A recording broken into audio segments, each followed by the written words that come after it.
एक professional athlete के रूप में ये $1 करोड़ वाली जॉब करने जा रहा हूँ। और मैं आपको बता दूं कि कितना फर्क होता है एक एस्ट्रोनॉट बनकर हर साल $2 लाख कमाने में। ये पागलपन है। डायनासोर की हड्डियाँ ढूंढकर हर साल $1 लाख कमाने में। Oh my God. और भी कई जॉब्स के बीच, और मैं शुरुआत करूंगा सबसे कम इनकम वाली जॉब से, गोल्ड पैनिंग, जिसके जरिए हम एक साल में $1 कमाएंगे। लेकिन हम करोड़पति बनेंगे शायद तुम्हारे सपनों में। बेसिकली गोल्ड पैनर्स इस मैकेनिज्म में मिट्टी डालते हैं, फिर इसमें पानी डालकर थोड़ा हिलाने के बाद सारा सोना फिल्टर होकर नीचे जमा हो जाता है। लेकिन ये इतना भी आसान नहीं है, क्योंकि 5 घंटों की मेहनत के बाद मैं बिल्कुल भी अमीर नहीं बन पाया। ओह बॉयज, मुझे सोना मिला।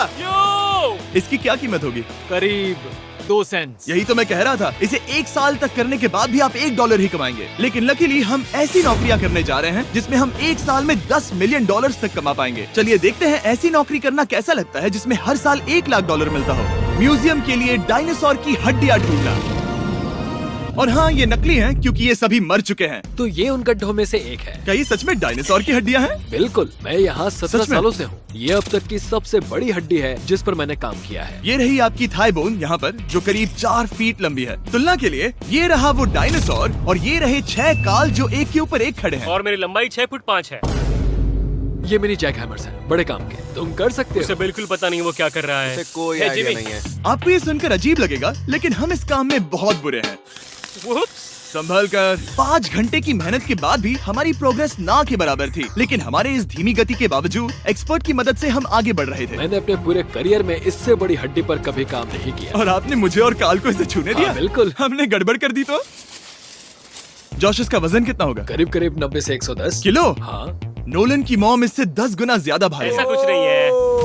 अब क्योंकि ये हड्डी इतनी प्राचीन है, हमें इसे उठाने से पहले पीओपी से ढकना होगा, वरना इसके 2 टुकड़े भी हो सकते हैं। उम्मीद है उठाते वक्त ये टूटे नहीं। 1 2 3 कम ऑन, बढ़िया, दम लगा के हमेशा। बहुत अच्छे। आज पहली बार इंसानों ने इस हड्डी को उठाया है, वो भी कुछ यूट्यूबर्स ने।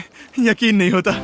टेबल के ऊपर रखो। तैयार? 1 2 बहुत अच्छे। हाथ संभाल कर काल। और मानो या ना मानो, ये डायनासोर की हड्डी वाकई में एक म्यूजियम में रखी गई। लेकिन क्योंकि म्यूजियम्स बोरिंग होते हैं, आइए नासा में एस्ट्रोनॉट ट्रेनिंग की $2 लाख वाली नौकरी करते हैं। और मेरा पहला मिशन था उनके ऑफिशियल लूनर रोवर को चलाना सीखना। एक दिन ये रोवर चांद पर होगी, है ना? हाँ, हम चांद पर घूमने के लिए इसी का इस्तेमाल करेंगे। ये लोग मुझे ये चलाने क्यों दे रहे हैं? दरवाजे खोल दो। इसे कैसे चलाते हैं? इस डंडे को आगे धकेलो। अभी? हाँ, धकेलो आराम से। जिमी, हमें मारना मत। मुझे डर लग रहा है। आते रहो। ओह, ये तो कमाल अब का उसे घुमाओ। है। दाईं ओर? कहीं भी घुमाओ, मुझे फर्क नहीं पड़ता। ओह माय गॉड, यहाँ गाड़ियाँ हैं। क्या इस सड़क पर चला सकते हैं?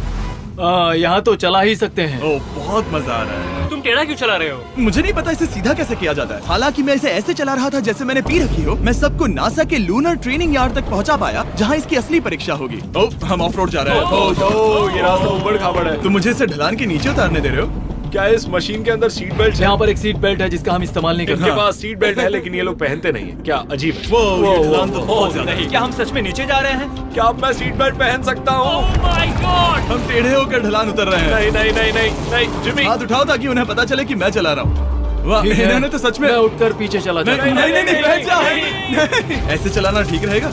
मुझे पकड़ो कार्ल, पकड़ो मुझे। लेनिन, तुम चांद पर सर्वाइव नहीं कर पाओगे। हाँ, शायद मैं कर पाऊंगा। और उसके बाद नासा ने मुझे अपनी विशाल स्पेस फैसिलिटी दिखाई। यकीन नहीं होता, ये पृथ्वी का दूसरा सबसे बड़ा पूल है। ऐसा लग रहा था मानो वो हम पर फ्लेक्स कर रहे हो, खासकर जब उन्होंने अपना स्पेस सूट दिखाया। स्पेस सूट को पहनने के बाद ही तुम एक एस्ट्रोनॉट बन जाते हो। लेकिन इसमें भी एक दिक्कत थी। स्पेस वॉक करने के लिए क्या आपको डायपर पहनना पड़ता है? तुम इस सूट में 12 घंटे तक रहते हो।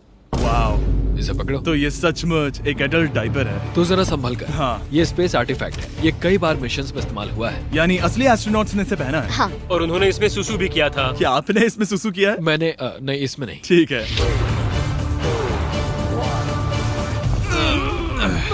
तो बताइए अगला मिशन कब है? क्या तुम 1 साल बाद फ्री रहोगे? मैं समय निकाल लूंगा। Okay okay. और मेरी ट्रेनिंग के आखिरी स्टेप में मैं एक कमाल की चीज करने जा रहा हूँ। उन्होंने मुझे चांद को छूने का परमिशन दिया। थोड़ा दम लगाकर खींचूं क्योंकि इसका वजन 4000 किलोग्राम है। ये 4000 किलोग्राम का है। जोर से। वाव, ये कमाल का पूरी दुनिया में इससे बड़ा मून रॉक कलेक्शन कहीं भी नहीं है। यकीन नहीं होता वो हमें ये करने दे रहा है। तुम जानते हो ना, हम बस एक यूट्यूब चैनल है। हाँ। ओह माय गॉड, ये किसी जमाने में चांद पर हुआ करते थे। क्या मैं इस जेनेसिस रॉक को छू सकता हूँ? बिल्कुल नहीं। कल हमने एक डायनासोर का फॉसिल खोजा था, इसलिए मैं इसमें एक्सपर्ट हूँ। Okay. क्या आप छू सकता हूँ? नहीं।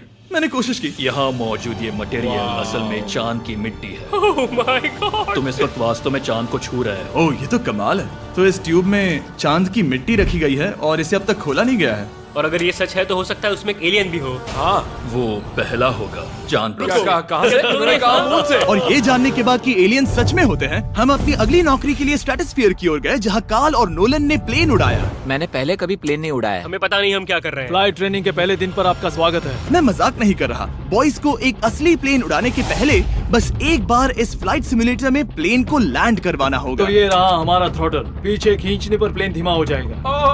Oh my God. और लगातार एक के बाद एक ओह गॉड। नोलन की क्रैश लैंडिंग के बाद तुमने प्लेन को क्रैश कर दिया।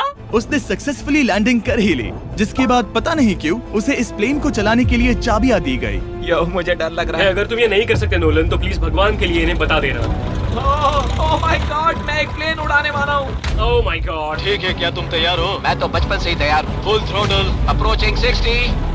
थोड़ी डगमगाहट है, लेकिन अब लीवर को पीछे खींचे। हम टेक ऑफ कर रहे हैं। बहुत अच्छे। ओह माय गॉड, तुम्हारी जिंदगी मेरे हाथों में है। वो सच में इस पूरे प्लेन को अकेला उड़ा रहा है। हाँ, मैंने तो छुआ भी नहीं है। टर्बुलेंस की वजह से कभी क्रैश नहीं होता है ना। दरअसल अब देखो, मैं दाएं मुड़ने वाला हूँ। नहीं। दाएं मुड़ा। संभल कर, ओह माय संभल गॉड, कर। प्लेन टेढ़ा हो गया। यकीन नहीं होता मैं इस चीज को कंट्रोल कर रहा हूँ। देखो मेरा जादू। रुको। ओह नहीं, ये क्या? बेवकूफ, मैं तुम्हारी जान ले लूंगा। अब हम उस तरफ जाएंगे और फिर तुम प्लेन को लैंड करो। ओह माय गॉड, मैं भूल गया। हाँ, अक्सर लोगों को यही सब याद रखने में दिक्कत होती है। ठीक है, हम नीचे जा रहे हैं। मुझे डर है तुम कहीं हमें ऊपर ना पहुंचा दो। सिमुलेटर पे हर बार प्लेन मेरे से यहीं पर क्रैश होता है। ओह गॉश, हम यहीं लैंड करेंगे, इस रनवे के ऊपर। Oh my God. आराम से। हम कुछ ज्यादा ही नीचे है नहीं? इसकी नाक को बिल्कुल बीचों बीच रखना। Oh my God. आराम से। अपना हाथ थ्रॉटल पर रखो। लेवर पीछे खींचने से पहले थोड़ा इंतजार करना। लंबी सांस लो। बहुत अच्छे। हमने लैंड कर दिया। तुमने कर दिखाया। मैंने प्लेन लैंड किया। Oh my God. इससे काम मैं नहीं कर पाऊंगा, लेकिन हम जिंदा हैं। तुमने मुझे नहीं मारा। मैं हैरान हो गया जब मुझे पता चला कि आप हर साल 10 लाख डॉलर कमा सकते हैं हैंड मॉडलिंग में, लेकिन सिर्फ तभी जब आप दुनिया के सबसे महंगे हैंड मॉडल्स में से एक हो। ये लोगों को अपने हाथों की तस्वीरें लेने की परमिशन देकर एक डॉक्टर की सैलरी से 5 गुना ज्यादा कमा लेती है। और इनका रेज्यूमे कमाल का है। इन्होंने लगभग हर जाने माने ब्रांड के लिए हैंड मॉडलिंग की है। इन्होंने अपने हाथों के लिए 10-10 लाख डॉलर का इंश्योरेंस भी कराया है। मैं आपको काम करते हुए देखना चाहता हूँ। सबसे पहले इन्होंने हमारे हाथों की जाँच की। मुझे पता नहीं था कि आज वो दिन होगा जब मुझे नई इनसिक्योरिटीज मिलेंगी। ओके, तो सबसे पहले तुम्हें अपने नाखून साफ करने होंगे। Of course. सही कहा। मतलब मेरे तो बेकार ही हैं। ये लो। देखो काल की तुलना में यहाँ कितने ज्यादा बाल क्या हैं। मैं इससे पैसे बना सकता हूँ? कार के हाथों का टेक्सचर तुम दोनों से थोड़ा ज्यादा अच्छा है। तुम समझे ना? मुझे बदल सकती हो? क्या सच देखो, में? मैं कोई चमत्कार तो नहीं कर सकती, लेकिन जरा तुम अपने हाथ दिखाना जिमी। तुम्हारे हाथ सुंदर है, ये अजीब बात है। तुम्हारे हाथ इतने चमक क्यों रहे हैं? मुझे नहीं पता। क्या मेरी उंगलियों का स्ट्रक्चर अच्छा है?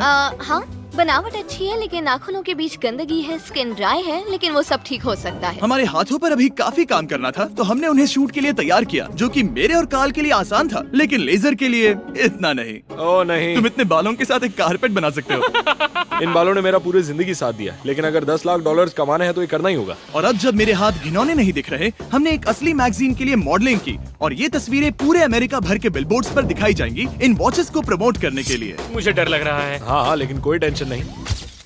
ठीक है, मतलब घड़ी तो अच्छी लग रही है। मुझे पहले लगा कि ये आसान होगा, लेकिन हम इस काम में बहुत ज्यादा बुरे थे। ऐसा लग रहा है जैसे ये वॉच एक सांप ने पहनी है।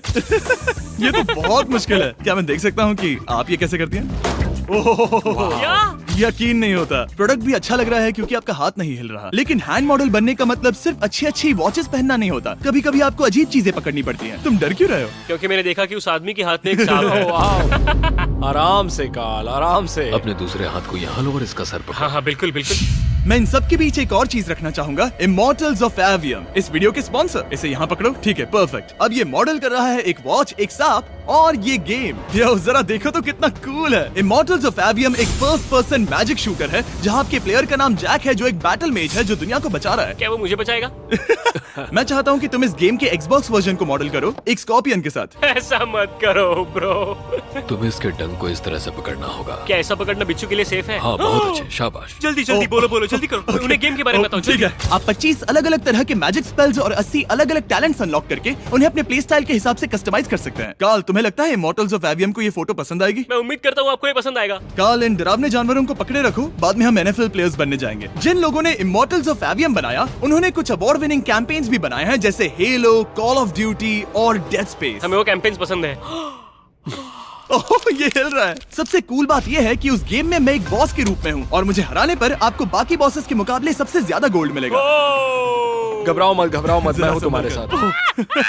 इमॉर्टल्स ऑफ एवियम का फ्री ट्रायल Xbox और PS5 दोनों पर अवेलेबल है और Steam पर उसका फ्री डेमो भी मिलेगा। फोटो ले लो जल्दी। वो मेरे हाथ के नीचे है। हम इस काम में इतने बुरे थे कि हमने इसे प्रोफेशनल हैंड मॉडल को सौंपा ताकि हमारे स्पॉन्सर्स गुस्सा ना हो। इमॉर्टल्स ऑफ एवियम खेलने के लिए डिस्क्रिप्शन में दिए हुए लिंक पर क्लिक करें। मैं इस काम से रिटायर हो रहा हूँ और हालांकि हमारे फोटोज अच्छे नहीं थे, उन्हें देश भर के बिलबोर्ड्स पर दिखाया गया और अब वक्त आ गया है वो काम करने का जिसे करके हम एक साल में $1 करोड़ कमा सकते हैं। सही समझे, मैं NFL की एक प्रोफेशनल टीम ज्वाइन करने वाला हूँ। ये सच में मेरा एक सपना था। और अगर आपको ये फेक लग रहा है तो ये मैं हूँ जो $10 मिलियन के लिए बकेनियर्स के साथ एक असली कॉन्ट्रैक्ट साइन कर रहा हूँ। इसमें लिखा है कि हम शायद पैसे नहीं देंगे लेकिन कम से कम अमाउंट तो सही है। नहीं, बस अमाउंट पर फोकस करो। अब ये ऑफिशियल है। कांग्रेचुलेशन। तो अगले 48 घंटों के लिए मैं एक ऑफिशियल प्लेयर हाँ, हूँ। तुम एक ऑफिशियल प्लेयर हो। वादा करता हूँ आप निराश नहीं होंगे। मैं वादा करता हूँ आप निराश होंगे। इस कॉन्ट्रैक्ट के चलते मैं 60,000 फैंस के सामने अपनी टीम के साथ मैदान में उतरूंगा। पहला पड़ाव है वेट ट्रेनिंग। ये ज्यादा ही हल्का है, इसे थोड़ा बढ़ाना होगा। कर सकते हैं। मुझे नहीं लगता आराम कि मुझे 1 करोड़ देने वाले बस हैं। मेहनत करते रहो। क्या तुम मोटिवेशन ना बोलोगे या फिर एक लूजर? ये लोग एक NFL प्लेयर के ऊपर बहुत ज्यादा बिल्कुल चिल्लाते सही हैं। कहा। इसे वहाँ सेट करो जहाँ तुम्हारी टीम का सबसे ताकतवर प्लेयर सेट करता है। पता नहीं मैं एक भी कर पाऊंगा या नहीं। वो ऐसे 12 reps करता है? हाँ। नामुमकिन। वो कोई आम इंसान नहीं है। मैं उससे पंगा नहीं लेना चाहूंगा। Come on, तुम कर सकते हो। NFL इतना मुश्किल क्यों है? ये वर्कआउट बाकी प्लेयर्स की तुलना में कैसा था? बहुत बुरा। उम्मीद है चक्कर आना बंद हो जाए। घबराओ, आदत पड़ जाएगी। ओके। उसके बाद मैं अपनी ट्रेनिंग के लिए टैंपा बे के बकेनियर्स ट्रेनिंग फैसिलिटी में पहुंचा जहां मैं मिला अपने कोच हेलो से। मिस्टर बीस, हाय, मैं क्या हूँ हाल है? कोच, कैसे हो तुम? बढ़िया। और बाकी टीममेट से। तुमसे मिलकर अच्छा लगा। मैं हूँ शेख, मेरे बच्चे और मैं दोनों तुम्हारे सच में? वीडियोस देखते हैं। तुम्हारे कैंडी पास, द काल गमीज। ओह, सच में? मेरे नए टीममेट्स को यकीन नहीं हुआ कि मैंने उनकी टीम ज्वाइन कर ली है, तो मैंने उन्हें सबूत के लिए कॉन्ट्रैक्ट दिखाया। तुम भी सब तुमने अच्छे से ऐसे ही check करो। कॉन्ट्रैक्ट पर साइन किया था। लेकिन तुम्हारे वाले पर ज्यादा पैसे लिखे हैं, जितने नहीं मिले थे। लेकिन इसमें लिखा है कि ये कॉन्ट्रैक्ट सिर्फ 2 दिन का है, उसके बाद ये कैंसिल हो जाएगा। हाँ, इस पे इन यही लाइन्स को लिखा पढ़ना है। जरूरी है। हे, ये असली है, टीम में स्वागत है। जानता हूँ, थैंक यू। ये मेरे नए बहुत मेहनत टीममेट्स करनी होगी। हैं। इनके सामने हम बच्चे लग रहे हैं। ये कितने बड़े हैं। इन दोनों के बीच का फर्क देखो। सच कहूँ तो मैंने पहले कभी फुटबॉल नहीं खेला, तो उन्होंने मुझे अपना किकर बनाया जिसमें ओह, मैं बहुत बुरा था। मिस्टर बीस, हमें तुम्हारी जरूरत है। तुम्हें कल के लिए तैयार होना होगा। हाँ, तुमने सही कहा। मैं क्वार्टरबैक बनता हूँ और क्योंकि मैं पहले कभी क्वार्टरबैक भी नहीं बना था और हाय, मैंने अपनी पूरी ताकत लगाकर बॉल को फेंका। बढ़िया टचडाउन। और मैं आपको बता दूं कि ये वही टीम है जिसके साथ टॉम ब्रेडी ने सुपर बोल जीता था, तो मैंने सोचा उन्हें सरप्राइज दिया जाए। वो आ गए टॉम। ओह, मुझे बॉल लगने वाली थी। टीबी, कैसे हो मेरे दोस्त? कैसे हो टीबी? कैसे हो दोस्त? कैसे हो तुम सब लोग? यहाँ मेरा एक दोस्त है जो आपके सिर्फ हाय कहने पर खुशी से मर नहीं सकता जिमी, है। ऐसा मत करो। तुम मेरे साथ लेनिन, ऐसा चलो नहीं इन्हें कर हाय सकते। कहो। Landon, I love you, bro। नहीं। ओके। और उसके बाद हमारी प्रैक्टिस उछल कूद में बदल गई। कैच करो। ओह! Too small. या अब तुम काम पर लौट ठीक है जाओ। दोस्तों, फिर मिलेंगे। लोगों को अभी भी मेरे 2 दिन के कॉन्ट्रैक्ट को लेकर कुछ सवाल थे, तो बक्स ने मेरे लिए एक प्रेस कॉन्फ्रेंस बुलाई। कल बहुत ही बड़ा दिन है, तो कोई बेतुके सवाल मत पूछना, ओके? क्या ये एक पब्लिसिटी स्टंट है? आप यहाँ पर क्यों हैं? सिर्फ बेस्ट वीडियो बनाने के लिए। हाँ, ये एक पब्लिसिटी स्टंट है। मैं सच में एक NFL प्लेयर नहीं हूँ। जिमी, इस नए टीम का हिस्सा बनकर कैसा लग रहा है? बहुत अच्छा। सच कहूँ तो मुझे पता नहीं था कि ये लोग मुझे इतना पसंद करेंगे। कल तुम कितने टाइम तक खेल पाओगे? 0। और बार बार दोहराने के बाद कि ये सिर्फ एक पब्लिसिटी स्टंट है, मैं अपनी हाइट नापने गया। 6'4.5". 6'4.5"? कार्ल, तुम 6'5" हो। मैं 6'5" हूँ। हाँ। ये मुझे इसलिए नाप रहे थे ताकि मेरा कस्टम गियर और यूनिफॉर्म बिल्कुल सही फिट हो। ये सच में बहुत ही अच्छा लग रहा है। सही कहा। और यूनिफॉर्म बनवाने के बाद ऑफिशियल गेम डे आ ही गया। मुझे अब भी नहीं पता कि वो मुझे ऐसा क्यों करने दे रहे हैं। बट हे, थैंक्स बक्स। तुम हैरान हो कि उन्होंने मुझे टीम में ले लिया? हाँ, ये मेरा साइन किया गया पहला फुटबॉल है। जिमी अभी किसी भी वक्त बाहर आता ही होगा। तुम 100 पॉइंट से लीड करोगे तो शायद मुझे खेलने मिलेगा। मुझ पर एहसान करो और स्कोर बोर्ड तोड़ दो। जैसा तुम कहो। ये उसका पहला गेम है और शायद उसका आखिरी भी। आपकी हड्डियां टूट जाएंगी। ये सब कैसे हो गया? ये तो सपने जैसा है। ये कितना कमाल का। और क्योंकि ये मेरी जिंदगी का सबसे पहला और आखिरी एनएफएल गेम है, टीम ने मुझे एंट्री पर सबसे आगे रहने दिया। Let's go boys.